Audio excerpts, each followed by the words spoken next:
Përshëndetje miq, sot në këtë podcast unë kam kënaqësinë të kem një djalë të ri, i cili është moderator, e keni dëgjuar zërin e tij sapo ta shikoni dhe si fytyrë do ta lidhni menjëherë, moderator në disa stacione radiofonike, por ai sot vjen me një atribut tjetër. Përpara se të them atributin që do të flasim sot, ai quhet Redi Roshi.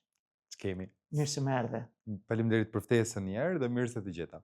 Të kam ardhur në emisionin tënd, do më vije. Po, normal. Kemi, s'kemi, telefoni do vemi, kështu thuhet. Ishte kështu, përgjigja ishte po pa pyetur akoma. Po.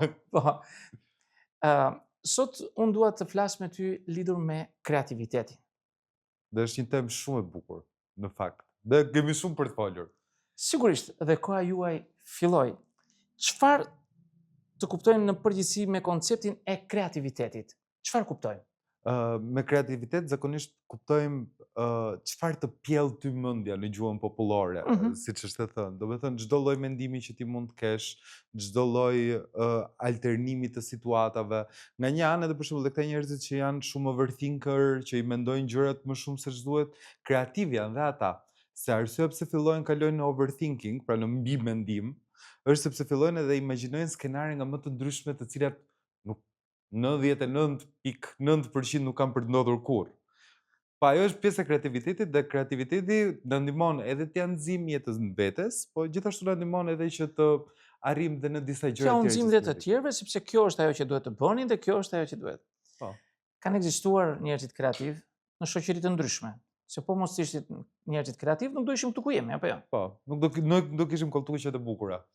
Po, dhe kishim të rëndom. Dhe unë kam një mendim, nuk e di se si e keni ju. Në popujt që janë më të varfër ekonomikisht, ka më shumë kreativitet. E kam fjalën për Kinën, Indin, vendet më të varfra janë më kreativ, apo e kam gabim? Varet se kë konsideron ti si kreativitet, po shohim mendoj unë që duke parë këtë lloj mungese që kanë të disa gjërave, ti habitesh nga kreativiteti që ata kanë. Normalisht është edhe halli ose problematika që ti ke që të bën ti jesh kreativ. Novator i thoshim në një herë në kohë. Novator. Po. Kështu thoshim. Shpiknin gjëra të reja, se edhe ai është kreativitet, se ka dhe një keq kuptim, lidhim dhe kreativitetin vetëm me artin. Mendojmë se vetëm arti ka të bëjë me kreativitetin, ndërkohë që kreativiteti duhet të në matematik. Në gjitha fusha. Ti po s'pate kreativitetin që të lidhësh 3-4 formula, nuk e gjen do të zgjidhe në një problemi dhe ai kreativitet është. Pra, është i rëndësishëm në një shoqëri. Besoj se është një nga gjërat më themelore. Si ndikon kultura shqiptare në kreativitetin e të rinjve? Unë mendoj se e mbyt. E mbyt sepse kreativiteti është që ti cilësh gjëra të reja, gjëra të veçanta, gjëra unike, dhe ne kemi një mani shumë të madhe që të sulmojmë çdo gjë që është ndryshe, të sulmojmë çdo gjë që është re, çdo gjë që është e re. Kemi një lloj tendence për ta përçmuar pak të ren, edhe pse kohët e fundit domethënë njerëzit ndjekin trende, ç'a bëjnë tjerët e bëjnë gjithë, por prapë ajo është të vjen nga një farë sigurie, nuk është se shohim që të zhvillohet kreativiteti më shumë, që të ketë mbështetje sikur nga shteti, po edhe sikur që nga fillimi fare, domethënë prindrit fëmijëve i thonë mëso, dalësh mirë matematik, dalësh mirë kimi, dalësh mirë fizik. Ka një fokus që është më shumë që të jetë te shkencat sesa tek ato që quhen lëndët shoqërore. Dhe ne kemi një mani që ç'a janë gjëra të reja, ç'a janë gjëra kreative, ç'a janë gjëra të tip çojmë nga ana e dytë, kemi më rëndësi që të bëjmë lek, të kemi pasurinë, sesa të zhvillojmë kreativitetin e fëmijëve ose e njerëzve të tjerë, ose të përqafojmë diçka që është e bukur. Në fakt, jetojmë në një shoqëri ku leku ka vlerën e tij, mos ta mohojmë. S'mund të jemi kundra paras, sepse pa para nuk bëjmë dot asgjë, sa do kreativ të jemi për t'i vënë jetë ato duhet. Por e kam fjalën këtu. Në qoftë se një njeri ka atë dhuntin, të them se është dhunti në fund kreativiteti, nuk mund ta kenë të gjithë. Kush më shumë, kush më pak, apo jo? Deri diku. Nuk do isha 100% dakord me këtë. Se kanë të gjithë mundësinë? Është diçka që zhvillohet. Domethënë varet se zhvillon ti. Domethënë Njeriu nuk lind me këtë dhunti apo e fiton gjatë jetës? Lind dhe e zhvillon. Po në qoftë se nuk ka lindur me këtë dhunti? Nëse nuk ka lindur, do gjej diçka në cilën është kreativ. Do me thënë, jo të gjithë mund të kenë një super vesh muzikor, jo të gjithë mund të kenë dorën për të pikturuar, jo të gjithë mund të kenë dorën për të rritur një lule. Po. Po, nëse ti fillon edhe e zhvillon atë si gjë, që mos ngatrojmë kreativitetin dhe talentin, se duket sikur është talent, po prap kreativiteti është ajo gjetja e zgjidhjeve të problemeve. Ai është pjesa që hyn te kreativiteti. Dhe pastaj le ta lidhim pak me atë më përpara. Mund të bësh shumë para dhe me kreativitet. Nuk është të thënë që duhet vetëm të jesh ekonomist, avokat, politikan për të patur mundësinë që ti të bësh para. Ke regjizor, ke artist, ke shkrimtarë së fundmi, se deri më përpara shkrimtarët vdisnin të varfër dhe merrnin pasurinë e tyre, domethënë krijonin famë pasi kishin vdekur, tani kanë fatin shkrimtarët që të bëjnë ata të famshëm dhe të njihet puna. Po dhe ajo kreativitet është. Ju pak më parë thatë që në Shqipëri pengohet kreativiteti. Një jeton jo, nuk e pengon njëri. Bëu kreativ dhe krijon. Kush të pengoj? Pengohet pak në fillesa, në gjenezë. Do me thënë fëmijët... S'kam si ta di. Ke si ta dish, se për shembull kur fillon edhe ndalon të vizatuarit që në shkollë. Lënda e të vizatuarit. Po. Është deri në një pjesë filloreje? Vazhdon deri në klasën 9, besoj se vazhdon. Vazhdon deri në klasën 9. Po prap, te pjesa e gjimnazit. Nuk kam më gjëra kreative dhe aq. Mund të jetë një letërsi, arte, siç bëjnë ca teatri, siç bëjnë ca lëndë të tjera. Po nuk e bëjnë të gjithë. Duhet diçka që ta bëjnë të gjithë, duhet të jetë një lëndë më vete, duhet të jetë diçka më vete që të të ndihmojë ty si të zhvillosh kreativitetin tënd. Kuptoj, po ne që nga klasa e 3 të paktën deri në vit të 2 gjimnaz, ne flasim çdo vit për fotosintezën. Mos harrojmë, kemi fotosintezën më të rëndësishme se sa kreativitetin tuaj që po opton. Patjetër, dhe fotosinteza ka rëndësinë e saj, po sa të rëndësishme ka në jetë përpara kësaj. Ja lëm bimëve ta bëjmë fotosintezën, ne kuptojmë se si ndodh, se kjo është dhe një problematikë shumë e madhe, domethënë edhe vetë prindrit të duan, nga që duan më të mirën për fëmijën e tyre dhe ata sigurisht, por problemi më kryesor është që nuk tentojnë që të shohin çfarë talente ka dhe të zhvillojnë talentet e fëmijës. Kanë një lloj projeksioni që si duhet jetë jeta ose çka kam gatruar unë në jetën time. Je ngushëllimi im. Prandaj do bësh këtë që them unë. Po. Unë do të çoj në sport, unë do të çoj në pikturë, unë do të çoj për kanto, sepse unë nuk katranosa gjë në jetën time. E bëjnë të gjithë prindrit këtë. Gabojnë. Kush mundet. Por po të shikojmë që jo të gjithë prindrit, mirë ata që janë në qytet dhe kanë mundësi ta çojnë. Po ai që ka lindur në fshat, dhe s'ka mundësi të ketë gjithë këto. Dgjoj. Është problematik dhe për ata. Edhe në fshat ditët e sotme, se ka qenë më përpara, po edhe në fshat ditët e sotme kapin valët e internetit. Po. Dhe kanë një telefon, mund të jetë një telefon modest, po prapë kanë. Po. Alo bëjnë, një ekran e ka, një lidhje me internetin e ka. Mund të mos e ketë për gjithë muajin, se ndoshta i mbaron oferta se bën atë që ka paketën me më pak internet. Po e ka aq. Nëse ti do dhe ai fëmia që është në fshat, po jo vetëm fëmia, dhe ai i rrituri që është në fshat, mund të gjejë mënyra nga më të ndryshmet për ta zhvilluar pjesën e kreativitetit, se është një lloj shqise. Është njësoj si puna e një syri të stërvitur për të kapur detaje. Në momentin që ti e stërvit dhe kreativitetin si shqis, dhe ajo të ndihmon në të gjitha fushat e jetës tënde, se nuk është që është diçka vetëm e një fushe. Kush është interesuar që të marrë njerëz kreativ pranë vetes? Sepse ndoshta, mendoj unë, mund të jetë frika që ky që po marrun këtu do më haj kokën. Se është më kreativ se mua dhe ky mund të më haj kokën. Ajo është një problem. Xhelozi. Po, është një problem e njerëzve të vegjël. Do të thënë, në mos të ndodh me më kreativin, kjo gjë do të ndodh me më të zgjuarin, me më të gjatin, me më të shkurtrin, me më të doptin. Do ketë gjithmonë diçka të tillë. Po zakonisht njerëzit që duan të rrethohen nga njerëzit kreativ janë e para punës janë dhe vetë kreativ. Dhe nuk flasin vetëm kreativ të artet, po arrin të dallojnë dhe të vlerësojnë atë kreativitetin që ka, se kreativiteti në fund të ditës është mënyra se si ti arrin të zgjidhësh probleme të ndryshme. Ne kemi njerëz kreativ në arte, njëftë këtu në Shqipëri që janë kreativ. Ka sa të duash. Ka njerëz kreativ në arte dhe jashtë arteve. Madje një mekanik mund të jetë kreativ. që shpik diçka të re që se kanë bërë të tjerë. Që të rregullon një gjë pa që nevoja të ndroj gjithë makinën, për shembull. Do të jap një shembull sepse këtë punë e kreativitetit e kam diskutuar edhe një herë dhe është si një problem e vogël. U jepet fëmijëve te këto konkurset si quhen këto kanguro. Okay. Bëjnë fëmijët matematik. Dhe ç'ishte, kaq e thjeshtë ishte. Është një vask në banjë me ujë e mbushur dhe janë 3 fëmijë. Njëri ka një kovë, tjetri ka një gocë dhe tjetri ka një lugë gjelle. Dhe pyetja shtrohet: kush nga këta të 3 do të boshatis vaskën më shpejt nga ujë? Dhe mendja është ai që ka kovën, normalisht. Jo. Përgjigjja ishte ai që do e qit papën. Po, patjetër. Ky është kreativitet. Ajo e thën shkurt, domethënë, e bastarduar kjo si. Po, jo, patjetër. Kjo është apo jo? Të mendosh atë, është ose ajo tjetra, me sa lëvizje futet elefanti në frigorifer. Po. Ha frigoriferin ti, fut elefantin në frigorifer. Kaq. Po që kreativiteti ka shumë gjëra të bukura dhe ajo që më pëlqen më shumë nga pjesa e kreativitetit është që shumë e thjesht ta fusësh në shumë profesione. Më thuaj një. Se ju jeni kreativ? Po.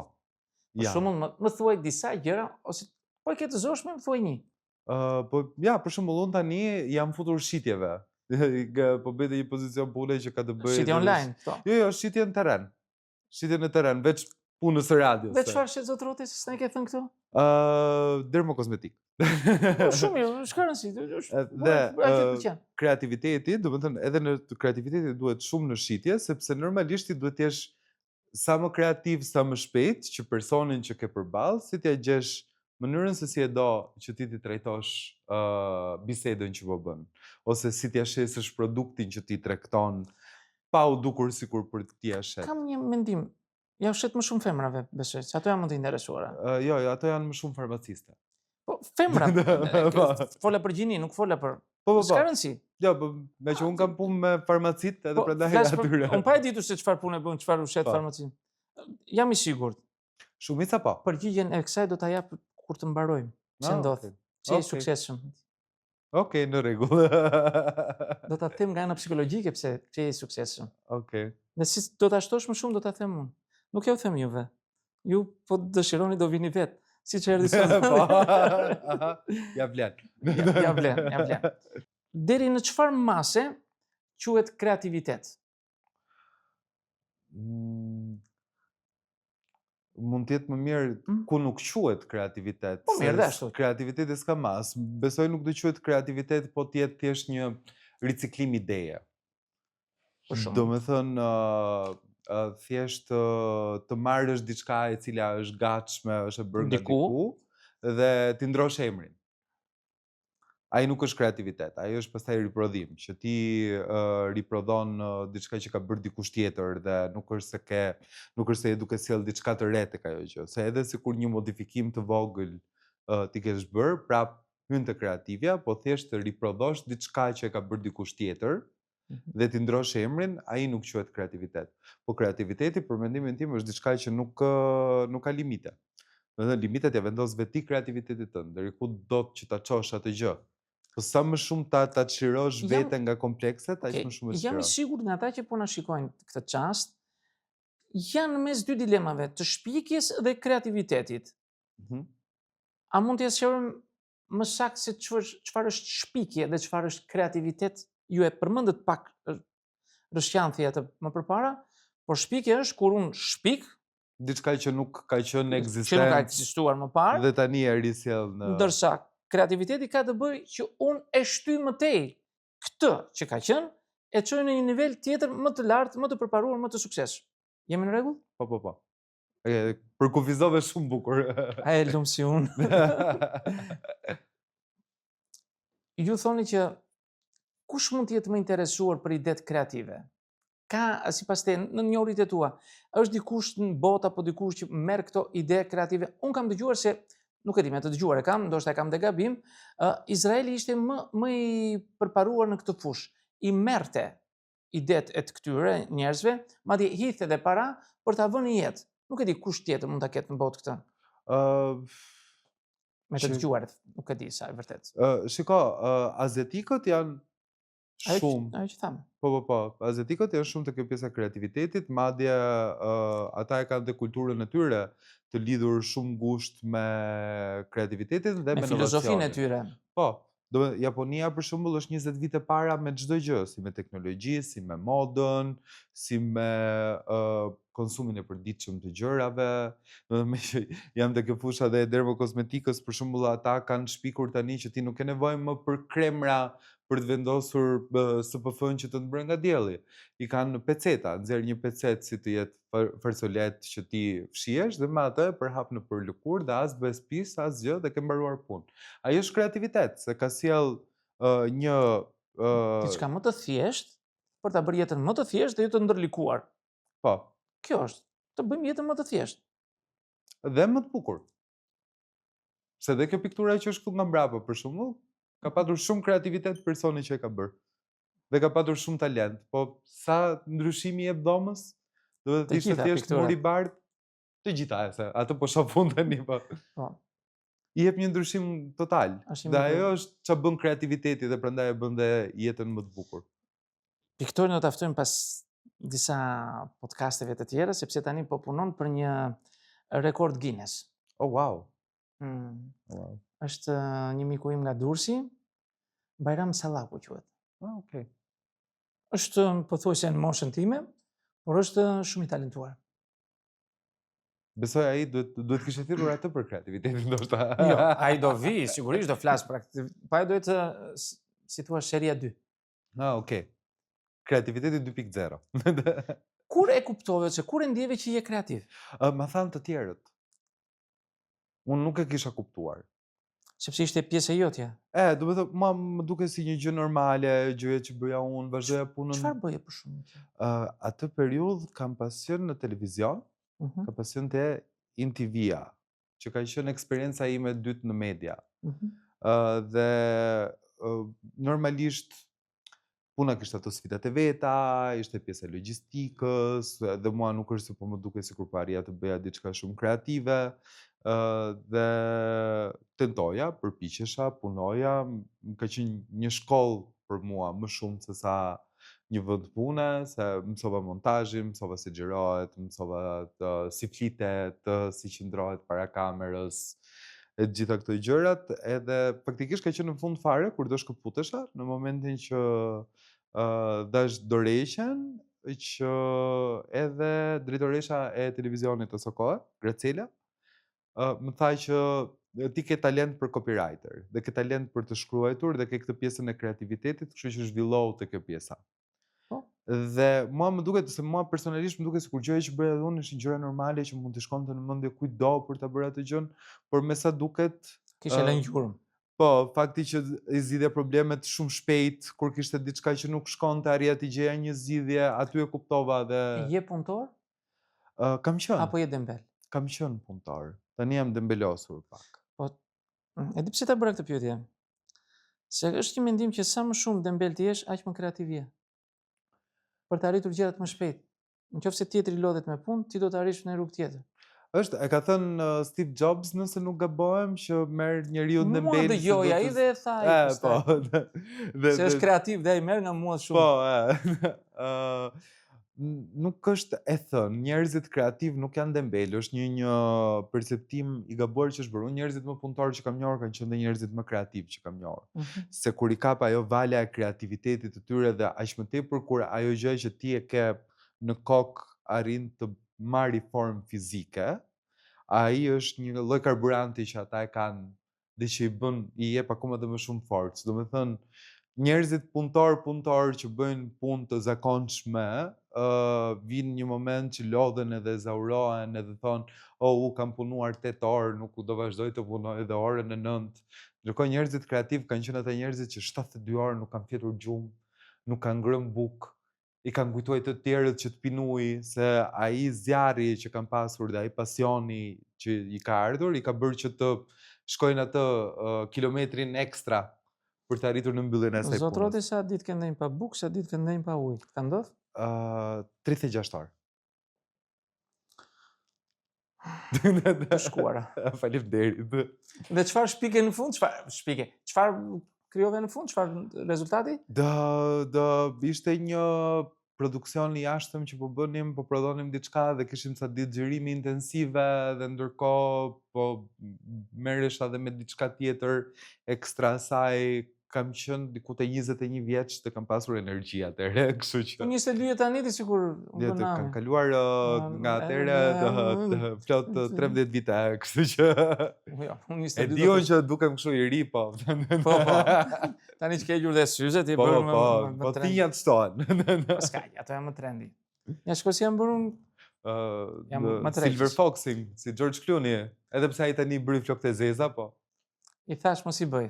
Të gjithë i thanë, po. S'më dëgjon mua. Duhet të jetë kreativ të më dëgjoj mua. Sipas teje, në ato që ke parë meshkuj më kreativ apo gocat, ose ku i shikon më shumë? Nuk është e ndarë në gjini, Them, me sa kam vëre unë, nuk ka të bëj. Ka patur nga të dy raste, do me thonë edhe djemë dhe burra shumë kreative, edhe vajzat dhe gra shumë kreative. Do me thonë nuk është se është e ndarë me çështjen e, për shembull, të zëm diet dhe është e vërtetuar që intuitën e kanë më të lartë vajzat dhe gratë. Për shembull, edhe në mitologji dhe në histori gjithmonë orakujt kanë qenë vajza dhe gra, nuk është se mbahet mend ndonjë orakull djalë. ka patur. Ka patur. Okej, mirë. E di unë informacion të gabuar. Po për pjesën e kreativitetit nuk mendoj se është diçka që ndahet te pjesa e gjinisë. Është thjesht a e ka zhvilluar dikush apo jo? A ka dashur të zhvilloj këtë gjë apo jo? Në mendjen tënde tani ke ndonjë ide kështu? Mos më thuaj, po ke ndonjë ide që po vjen vërdall për ta bërë për ta?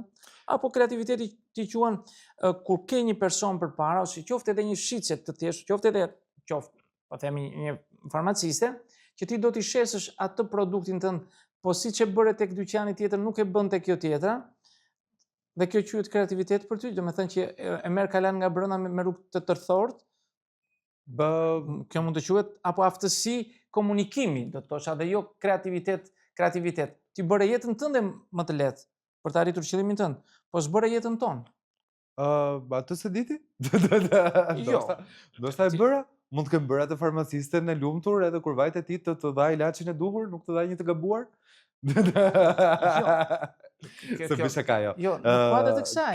Absolutisht ke të drejtë edhe është diçka e vërtet dhe kjo, por mos harroj që jeta e të gjithë të tjerëve nis edhe nga vetja jote. Domethënë në momentin që ti je mirë, ke edhe predispozitën që të vetë të bësh mirë. Dhe ajo ndikimi i mirës që bën ti ndikon. Sado mund të jetë një botë shumë e vogël ose mund të jetë 1-2 veta që mund të ndikojë.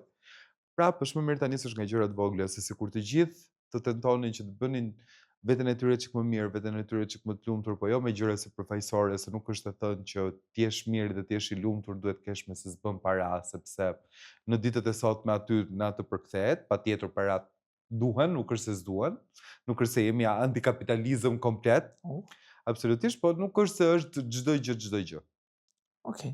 Kur ke një ide, ajo që është ke ndonjë, si themi, këshilltarin tënd më të afërt, kujt ja thuam? Në familje apo në një shoku, në një shoqe, ku e thuam më parë? Te kush ke besim? Nëse ke ide. I bluaj njerë me veten para se t'jem gati t'a them të tjerëve, dhe kur jam gati t'ja them të tjerëve, ja them gjithëve. Qa njof që kam në rrethin tim të afër, do me thëmë me familjar, me shoqëri, po pa patur njëra të procesin e Nuk ke frikë se ta marrin iden? Jo, absolutisht.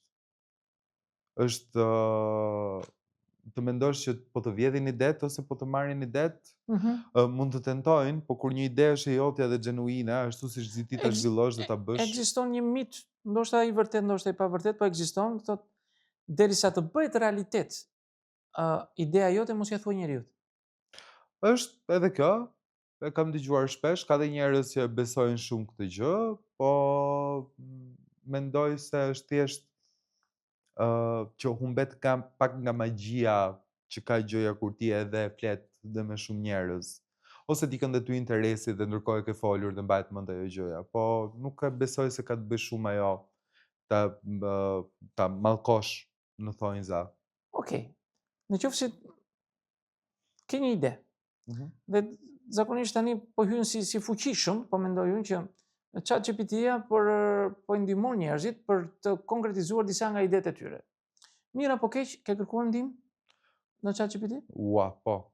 Patjetër që po. Kërkon. Po, normal. Të ndihmon? Po, ndihmon. Po ti e ndihmon atë? Nuk e di. Duhet ta pyes. Se ke pyetur? Jo, nuk e kam pyetur. Pyete. Do e pyes, se sa të mbarojmë. Tu do e pyes tjerë. Sepse vërtet ai është një, si themi, një sistem i ndërlikuar dhe shumë i shpejt për të dhënë një përgjigje, domethënë është zhvillimisht shumë i përparuar. Ta thash këtë se mos bëhet konkurrenti yt, ose konkurrenti të tjerëve, domethënë, unë dua diçka dhe i them ma bëj, dhe ai ma bën. Do na ul kreativitetin? Do e zhvilloj më shumë, mendoj unë, se do të japi diçka gabime dhe do të konkretizoj idenë tënde akoma dhe më Unë mirë. shumë herë e kam gjetur në gabime, për ato që kam dashur unë ta pyes. Prandaj. E gjej në gabime, jo në gabime ortografike, se diskutohet, Po, por flas në gabime logjike. Po. Pavarësisht se ai që unë i bëj këto, i them ke gabim. Më kërkon ndjes dhe vazhdon. Që unë s'do ta përsëris më këtë. Pra ai përmirësohet. Po them që do ta kemi rival. Nuk e besoj Ose dhe aq. po erisim atë, të gjithë po i hedhim mend ka mend tan atje brenda në atë. Dhe zhvilluar shumë nga ajo gjë. Dhe ka mundësi të zhvillohet shumë. Po nuk i dhe ti atë komandën, po nuk i shkruaj te ti. Nuk është se ai të shkruan i pari. Nuk është se ty të ka thënë ChatGPT-ja që unë mendoj që ai na ndihmon, por edhe do na dihet barrierë. Shiko, piktorët për shembull, kur doli aparati fotografik në fillim, besoj menduan apo po ngelim pa punë, se po bënin vetë portrete atëherë. Po. Dhe nuk është se ka pas piktura të tilla. Jo. Dhe në momentin që dolën aparatet dhe nuk ishte më kërkesë nga piktorët që të bënin portrete sa më realiste ishte mundur, filluan dhe dolën gjëra të tjera të reja. Pra ç'a ndodhi? Hapi rrugë të re.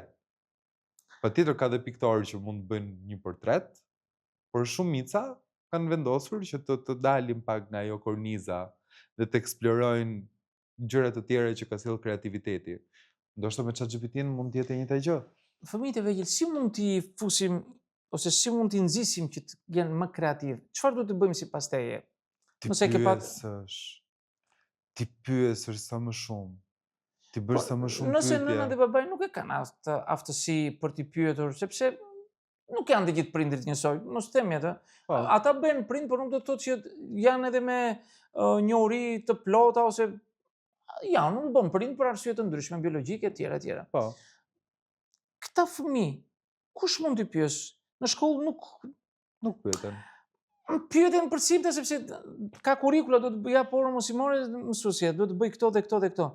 A mund të gjendet një formë që këta të kërkojnë ndihmë ose të futen, të japin mendimet e tyre? Një platformë mund t'i bënte këta më kreativ, të rriqte mendimet e tyre? Unë nuk e besoj të ketë, nuk mund të vendosim dhe një platformë tani edhe për fëmijët e vegjël, por ajo kurrikula e shkollës të ketë më shumë vizita nëpër muze, të ketë më shumë orë kreative, të bërit gjëra që t'jenë fëmijë edhe gjatë orarit shkollës, se patjetër, jam shumë dakord që teorema Pitagorës duhet mësuar, dhe duhet ta dish, po nuk është se do duhet për ditë në jetën tënde. Nëse do ishe ti i vogël, çfarë do kërkoje të ishte nga lëndët e shkollës, ato të fillores, dhe të fusi një lëndë çfarë? Këtë do t'ishe? Pyetje interesante. Unë personalisht do isha fizikën dhe kimin. Komplet. Po kjo jam unë personalisht. Ke parë besoj. Nuk thjesht nuk bëj. Thjesht nuk e marr vesh pse më duhet mua. Nuk e kuptoj. E lexoja atë gjë, nuk e merrja vesh fare. Do ta jap shpjegimin kur të mbarojmë. Okej. Si ndodh? Thjesht nuk, për mua është një lëndë që unë nuk e kuptoja dhe mendoj se mënyra më e mirë do jetë edhe siç mund të ta zëm nëpër fakultetet jashtë që ti zgjedh çfarë lëndësh do të bësh. Dhe një nga mënyrat më të mira të edukimit mendoj unë është teknika si kanë të zgjedhur vende si Norvegjia, Suedia, këto vende skandinave, që në pjesën të formimit fillestar fare, kanë disa informacione të përgjithshme, po nuk është se ka presion. Dhe kurrikula shkollore është pikërisht ajo që të njohin më shumë talentet që ka vetë të lindura fëmia. Se dallohet, domethënë, dikush një fëmijë që vetëm këndon gjithkohës, kuptohet që i pëlqen të këndojë dhe ndoshta mund të ketë një vesh muzikor se e ndjen muzikën më shumë, dhe ta ndihmojmë të zhvillohet në këtë. Dikush tjetër që për shembull e shef që është i organizuar, pëlqen të numëroj, pëlqen disa lëre që mund të jenë çik më teknike, ti thua, okay, ky personi mund të jetë më i prirur drejt shkencave. E thënë shkurt, duhen rregulluar kurrikulat ose duhet vëdhën përkujdesje në aftësitë që mund të gjejmë tek fëmijët e vegjël dhe duhen orientuar mësues se si ta bëjnë atë dhe Nuk gjithë të duhet tjerë. t'i bëjmë të gjithë njësoj. Kjo është. Nuk duhet bërë të gjithë njësoj. Mbaj mend që më kanë treguar, me që morëm një shembull Izraelin më përpara. Izraeli e ka të detyruar për të gjithë shtetasit e vet që të kalojnë në ushtrinë, dhe jo vetëm për disa muaj, por për disa vite. Dhe një person që më kanë treguar që ka qenë pjesë e kësaj ushtrie, thoshte që gjëja e parë që ata bëjnë është që të marrin, të qetin flokët qeros, çati është çun goc, nuk ka rëndësi, të veshin gjithë njësoj në mënyrë që ty të heqin identitetin tënd. Pra çka ke krijuar ti si identitet. Dhe në momentin që ti ke një identitet e dikush je dhe je ndryshe nga të tjerët, aty ajo të ndihmon që ti të jesh dhe më kreativ, se po arritëm që ti bëjmë të gjithë copy paste, të gjithë të dinë të njëjtin mësim, të dinë të njëjtën gjë, të dinë të njëjtën histori, të vishen njësoj, të sillen njësoj. Çfarë kuptimi ka bota Do pastaj? të bëj një pyetje tjetër se ty do të pëlqej besoj. Më thuaj. Ç'mendim ke për klasat unisex? Janë të mira apo të këqija? Që janë djem dhe vajza. Do të ishin më mirë të ishin veç vajzat veç djem? Jo, nuk do ishte më mirë. Nuk do ishte më mirë se bota nuk është se është e ndarë me thik. Do të shpjegoj më vonë pse ta bëra këtë pyetje. Juve jo kam shpjeguar në për videot e mia pse duhet të jenë klasa të ndara. Unë për vete nuk jam dakord. Do të them unë që do jesh dakord me atë shpjegimin që do të bëjnë. Jo unë. Po. Nga ato që kam lexuar do të mbush mendjen. Okej. Megjithatë, në Shqipëri ku mendon se ka më shumë kreativitet, në cilën fushë?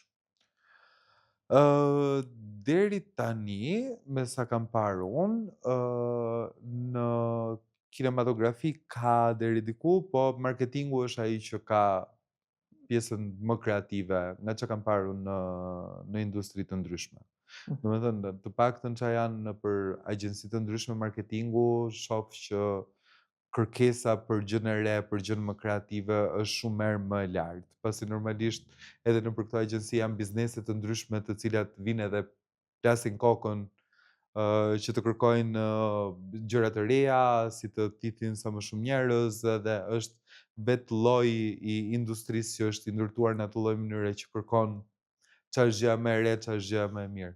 Ti punon vetëm. Kam punuar më përpara. Tani, të kohë je diku. Po, jam i punësuar, po. Je Po punësuar jam diku. marketing. Okej. Sa të interesuar janë ata që ti jesh i mirë në marketing? Përpara shefave të tu. Shefa duhet të dinë më shumë se dhe kur je shef i di të gjitha. Dhe një ide që ti jep ta injorojnë. Ky është rregulli numër 1 kur ti punon në, sidomos në agjenci, po edhe në marketing. Asnjëherë mos u dashuro me idenë tënde. Se ideja do të dalë vetëm nga elitat.